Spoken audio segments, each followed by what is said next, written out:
Some things that are true are not very useful to the Mormon Church. You got that right. Hey guys, this is D-Vase with the Mormon News Roundup. Thanks for joining us. There have been many statements from church leaders which state that out of loyalty to the church, we should only discuss faith-promoting parts of church doctrine and church history. Church leaders want to discredit things even though they may be true because the church doesn't want us to know about it or talk about it. They can be dismissed as deep doctrine, hard to understand, speculation, or even dismissed by pointing out that the church is perfect, but the members are not. A perfect example of this is Boyd Packer's "The Mantle is Far Greater Than the Intellect," in which he was addressing BYU teachers and seminary instructors. There is a temptation for the writer or the teacher of church history to want to tell everything, whether it is worthy or faith-promoting or not. Some things that are true are not very useful. Boyd here is claiming that the truth is not always useful, but it begs the question, useful for whom? Useful for the church leaders or useful for the church members? Who are they saying that the truth is not useful for? Truth. And he's not alone in this sentiment. Dallin H echoed something similar in the PBS documentary, in which he claimed the following. The talk where I gave that was a talk on reading church history.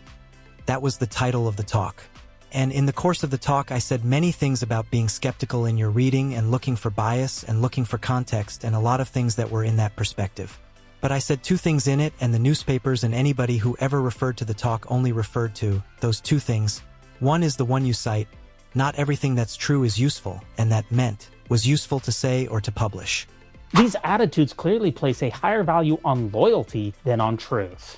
Loyalty. Loyalty to what then? Certainly not loyalty to the truth. Only loyalty to the church organization, the establishment, the brethren. A church that is so bent on being true, with a capital T, is awfully content to let the truth rot, as long as they have faithful and loyal tithe-paying members willing to tell themselves only the faith-promoting stories. Some of the justification that we get for this truth hiding comes from the New Testament. Let's check out 1 Corinthians chapter 3, verse 2. I have fed you with milk, and not with meat, for hitherto ye were not able to bear it, neither yet now are ye able.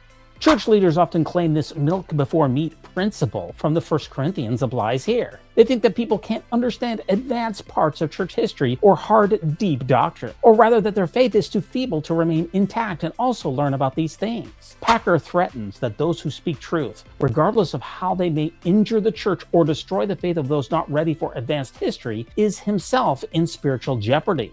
I have walked that road of scholarly research and study and know something of the dangers.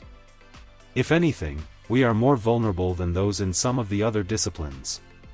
Church history can be so very interesting and so inspiring as to be a very powerful tool indeed for building faith. If not properly written or properly taught, it may be a faith destroyer. Dangers? Danger! Danger! Faith destroyers? Would she destroy faith? What a red flag. How is church history so complicated that just hearing about these advanced topics would unravel someone's faith? He's really saying that learning about church history may be a faith destroyer if not properly taught. How is the history of the church, a church we are told is perfect, even when the members are not, so disturbing that it can cause the destroying of faith of members who want to believe it? Unless a member has learned to toe the line in the name of loyalty, when they learn about real church history, they would simply walk away. The real meaning of milk before meat is that they give you enough milk to give you the community and understand the loyalty. They then tell you to avoid the meat as much as you can. If you are lucky enough to stumble on the meat, the bad feelings it gives you are from the devil, so leave it alone. Don't talk about it, and do your best to forget it because it will destroy your faith. It's ironic that they acknowledge that church history destroys faith. I have a hard time with historians because they idolize the truth. The truth is not uplifting, it destroys. It will destroy you. I could tell most of the secretaries in the church office building that they are ugly and fat. Dude, what the hell? That would be the truth, but it would hurt and destroy them. Historians should tell only that part of the truth that is inspiring and uplifting. The truth certainly is not useful to some. You know, when you find that the history of the church sows disbelief, the truth may not be useful to you. When you feel that as a leader of such a church, your calling is to actively hide the truth with correlated committees and church vaults because you've seen how the truth deteriorates faith, then the truth is not useful to your misguided cause. The truth is only not useful when you're trying to hide it. You can stop hiding now! Otherwise, we could simply say that the truth is irrelevant. But the hidden truths are not irrelevant here. They are very important.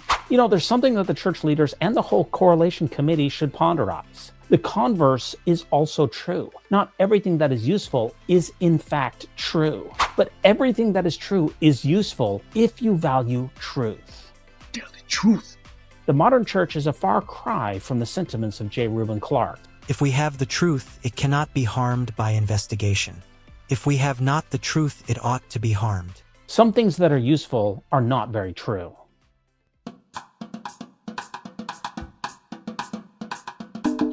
When it comes to nicknames of the church, such as LDS Church, the Mormon Church, to remove the Lord's name from the Lord's church is a major victory for Satan. Satan.